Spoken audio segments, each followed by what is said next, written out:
Hey, it's Mike Rogers Show. Mike Rogers here with you today. I have a very special guest. I'm honored and constipated to have as guests on my show. The guy who I helped started the Rogers with like 45 years ago, Mr. Fester Swollen. Hey. Hello. Yep, that would be me. Yeah. And yep. Sorry, I'm holding my computer. So Fester, yep, 45 years ago. Yeah, so can you give us an introduction of yourself? Well, I am Fester Swollen, and I've always been Fester Swollen. I started out as Fester Swollen, and I have a credit card that says Fester Swollen. Do you? Yeah. I do. And okay, yeah, I do. It just came and it's like, all right, well, that's not my real name, but they want to give it to me. I'll take it. Okay, cool. Yeah, and Mike and I started the Rogers in 1977. Mm-hmm. The dawn of punk rock. I've been around that long. How did the Rogers? I can't remember. How did the Rogers get started? I want people to hear this from you because they hear it from me all the time and no one believes me. No, they don't. Well, no. Can you remind me? I'll tell them if it's true or not, or if you're lying. I just recall that music was pretty horrible, and Mike and I knew each other from film school. We had known each other before we started in the punk rock band, but rock music wasn't cool anymore. It was lame and commercial and watered down. It wasn't like it was during the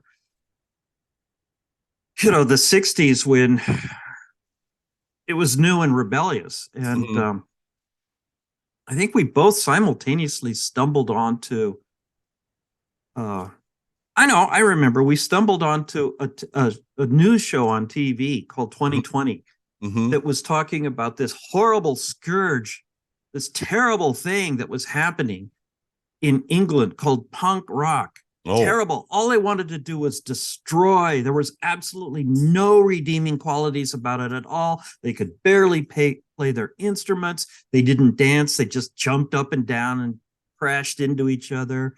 They spit on stage. They had no respect for everything. And this show 2020 just absolutely hated it. They featured footage of the Damned on stage and the Sex Pistols on stage. And for me, I saw that and I thought, wow, these guys hate this so much. It's got to be good. That's got to be good. I got to do that. And, it went on from there. But it did actually, it rang a real bell with me. The rawness and the rebelliousness and the pent-up anger that was being vented.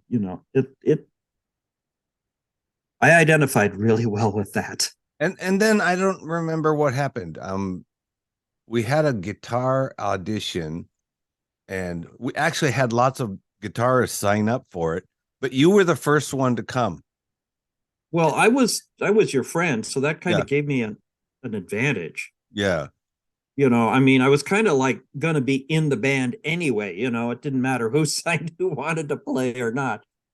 But we had troubles with bass players and drummers. Well, all bands do, don't they? Especially with drummers.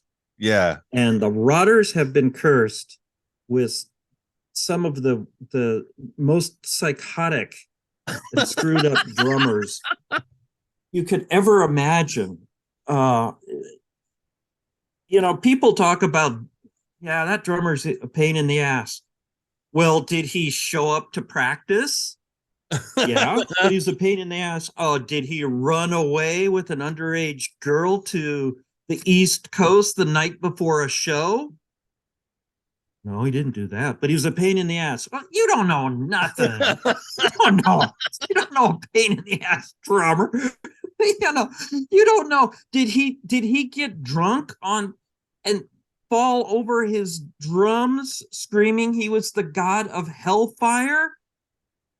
Your drummer did that? Yeah.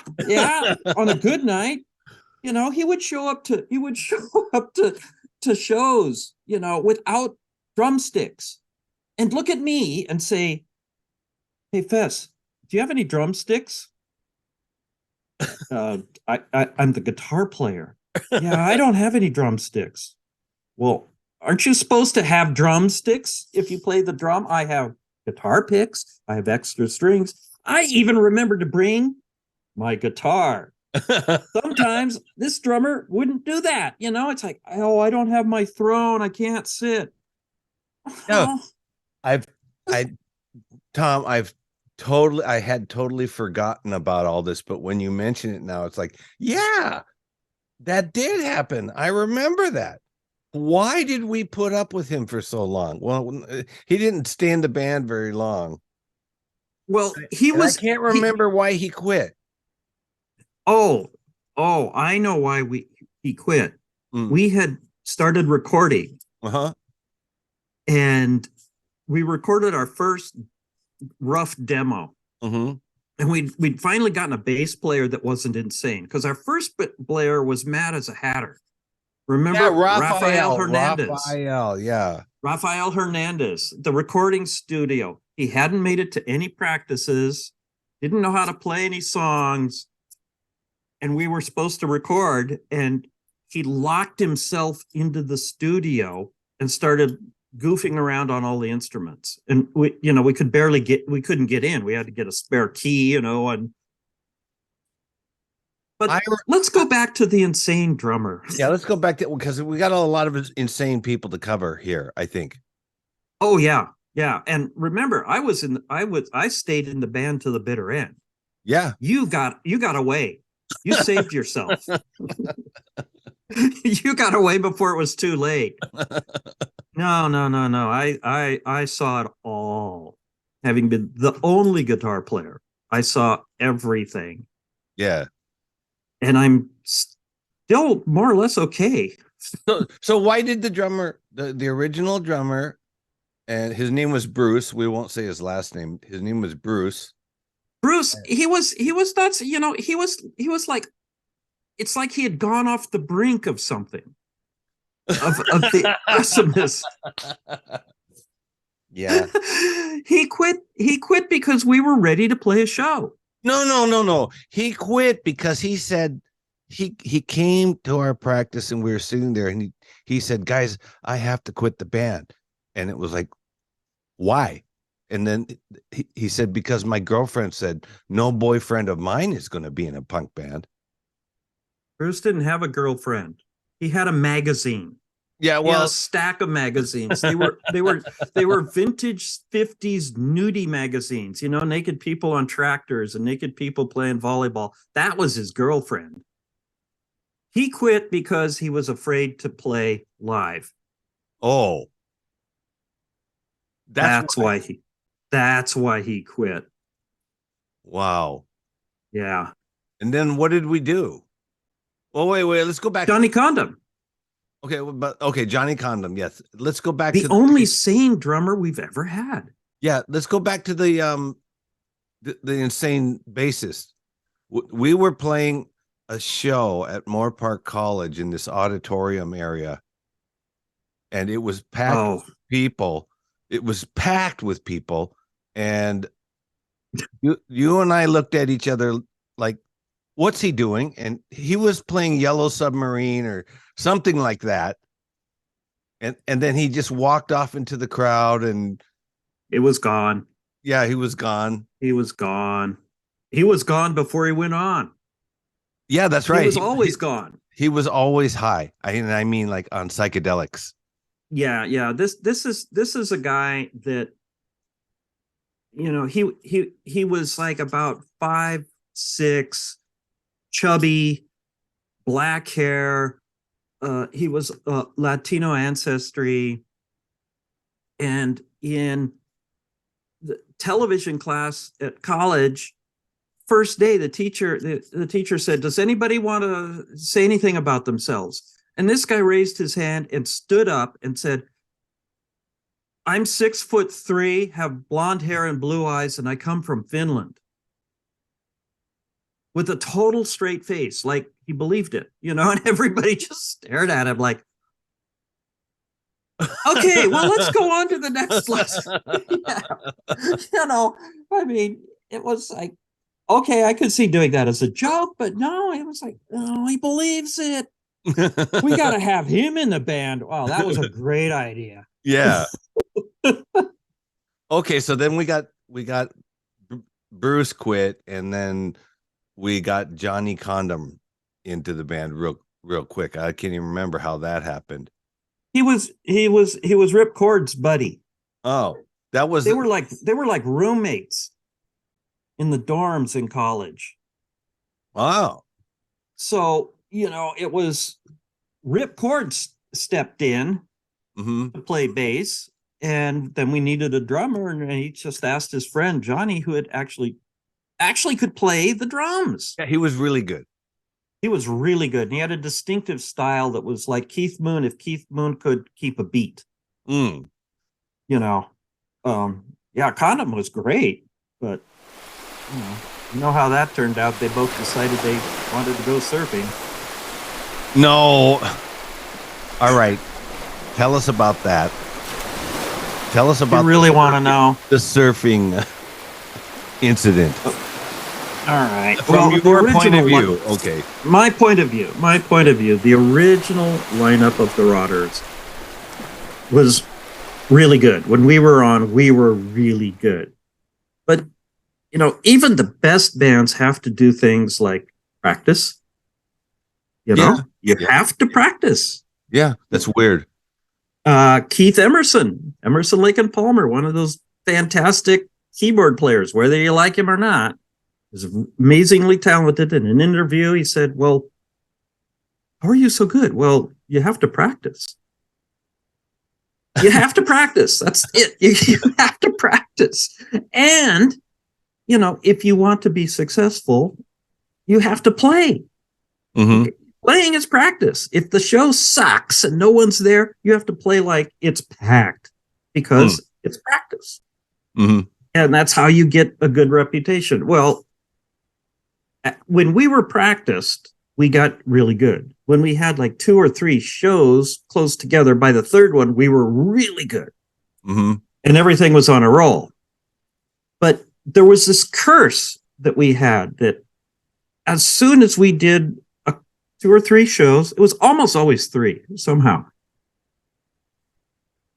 Rip and Johnny would say, we're great. We're going to take a break and go surfing. Like, no. We have to practice and play more shows. No, we'll be great. So we would go into this lull where they wouldn't practice or do anything long enough for us to get rusty again. And then we'd get a show and it would be with somebody good.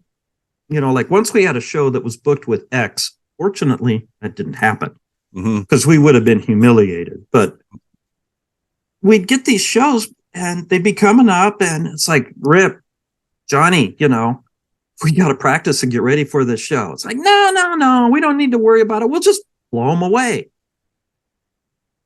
And I swear to God, every time I heard, we'll just blow them away, it's like, oh, no, we're going to fucking suck. It's going to collapse on stage. It's going to be hell. And it was.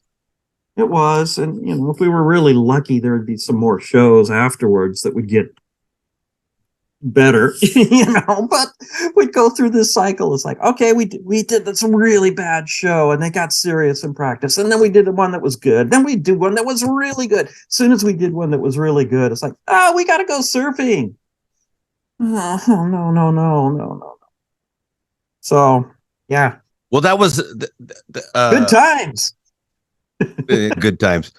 The nuns called us and wanted us to go San Francisco and open for them. And you and I said, sure, we'll go there. And then those 2 idiots said they can't go because they have to go surfing.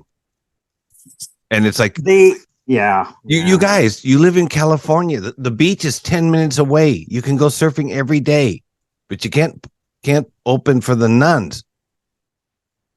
But you and I screwed up. We should have kicked them out of the band immediately and gone to San Francisco and played that show without them and without a bassist or without a drummer. We should have done that. You know what? We could have got back then. We could have gotten a bassist and a drummer in a day. Yeah, I know. Because Ronnie Fast from Public Enema would have played. He would have been perfect. He loved it. And Ronnie has been in the band at least 3 times. Mm-hmm. You know, he came back and played bass for us, and then years later he came back.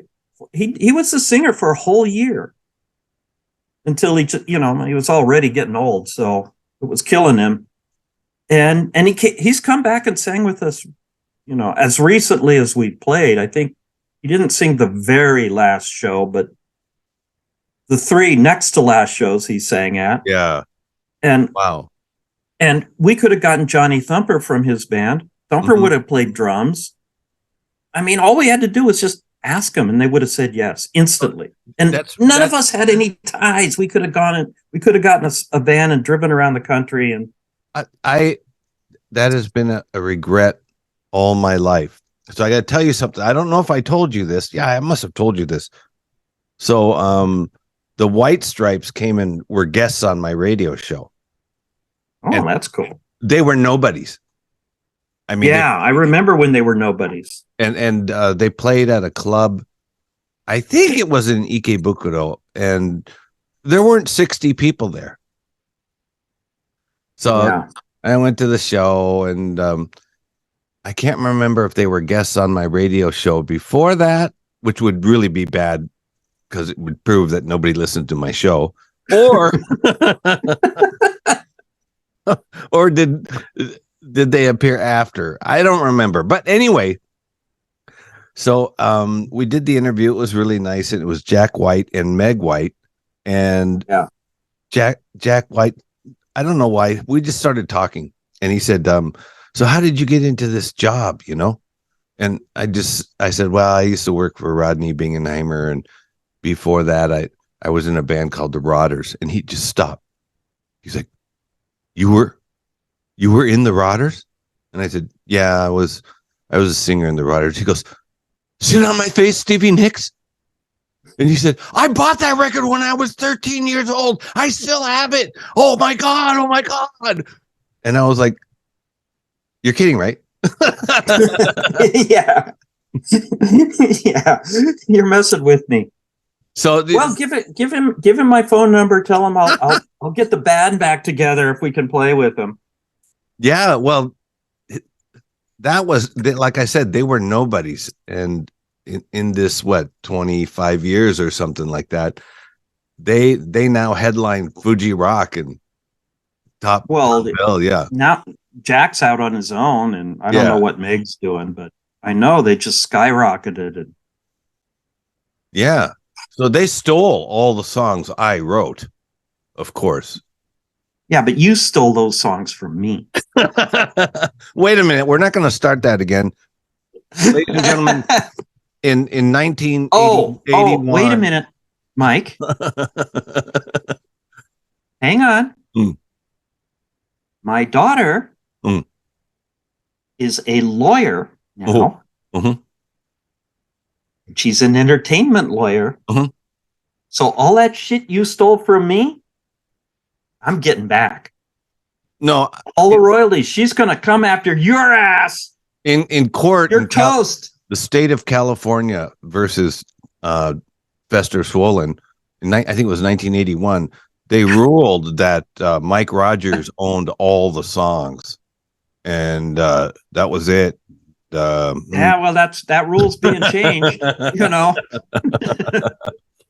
But okay, tell us about the most famous song the Rogers ever We are kidding, by the way. We are kidding.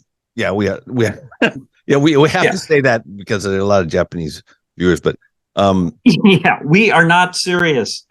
No, all right, here's the deal with the songs. We've been very good with each other about who wrote what and credit, and Mike moved to Japan, which he left the Rogers years ago, and I couldn't get any bands that could get any gigs unless I called them the Rogers. So, oh, really? Is that? I mean, I don't care, but is that why you did that? Because I've always wondered, like, why didn't you do Fester, Swollen, Inexperience or something like that? Well, that we'll get to that. But yeah, it was like, okay, well, after the Rotters, I had a year run with Dark Industry in Santa Barbara. I remember that band. That was a good band. That band was fantastic, but it was like a punk version of the Velvet Underground. We were weird. Mm-hmm. Actually, we weren't even punk at all, but we were weird and intense and ahead of our time. That was, before PIL, I think. About the same time. Okay, about the same time, yeah. About the same time, but yeah, it was like that. It's like PIL, but we had a girl drummer, we had a girl bass player, and we had a French singer who it was crazy.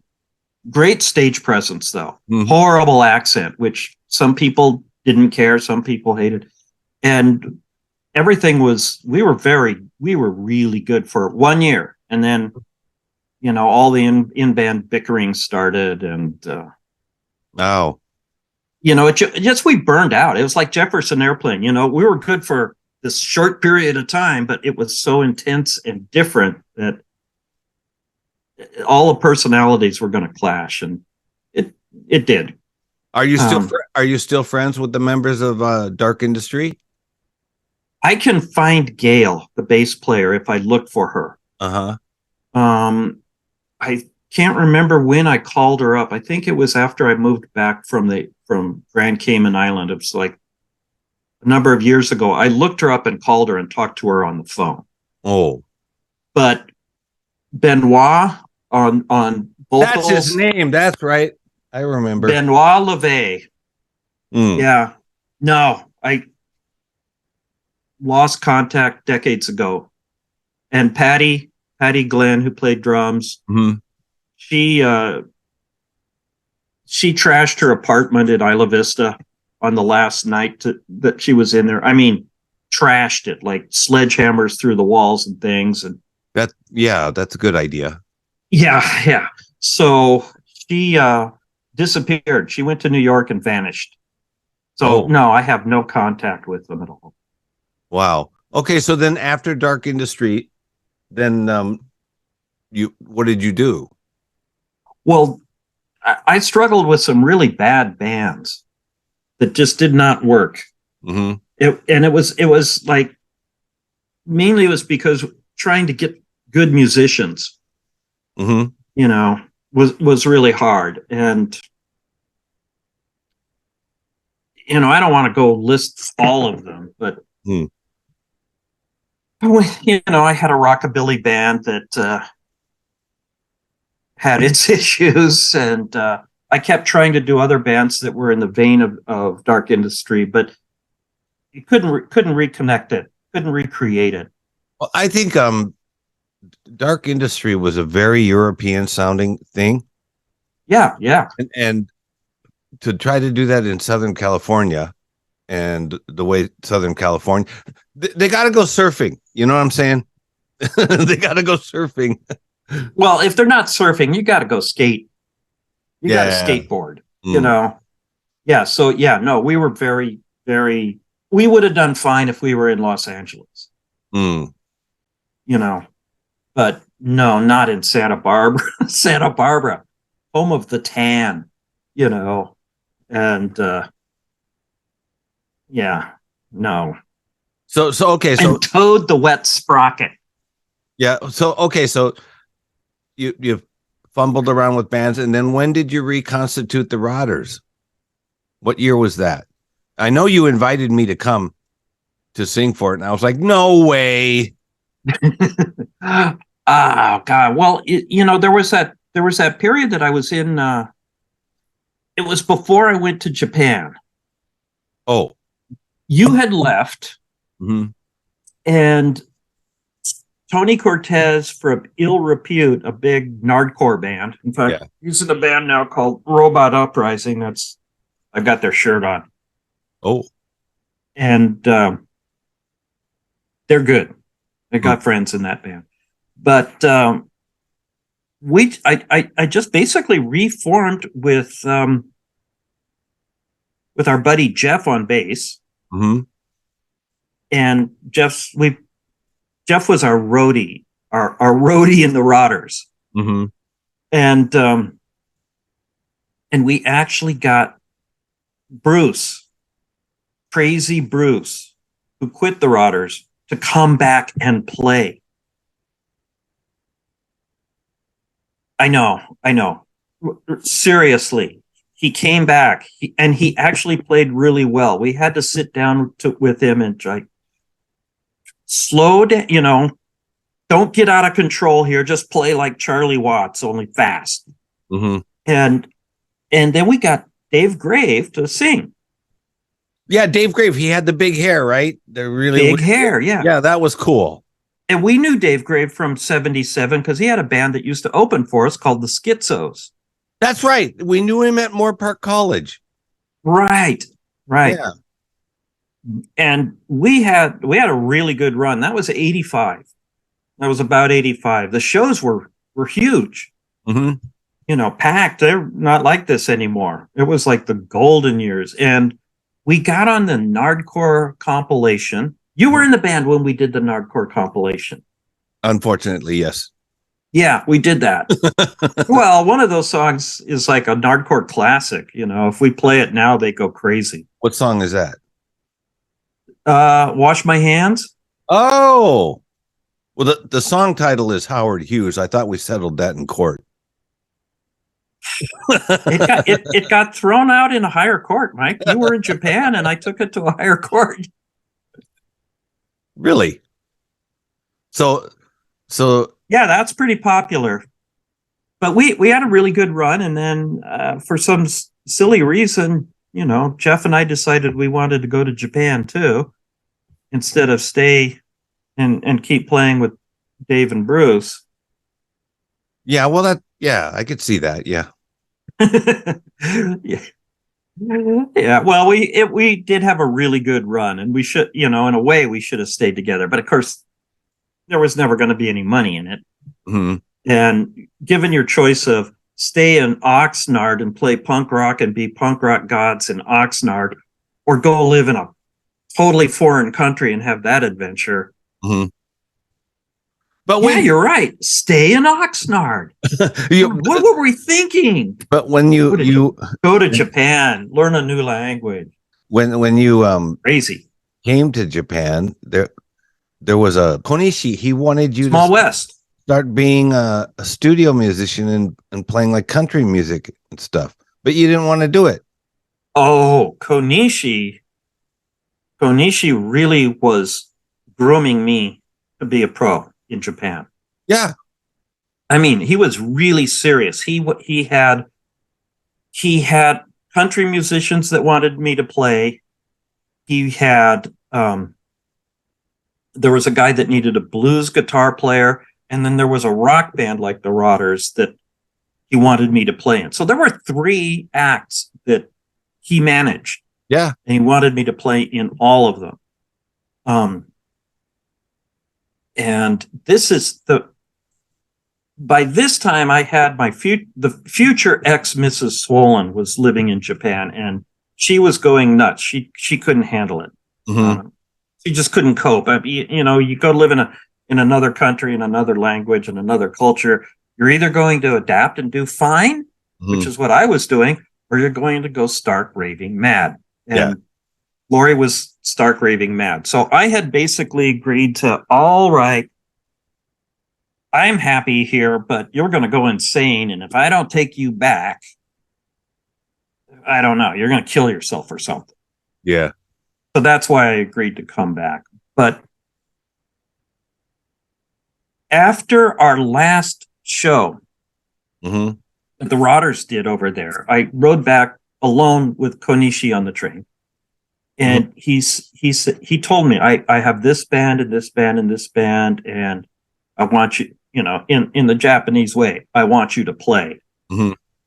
And I'm like, yeah, but I already agreed to leave.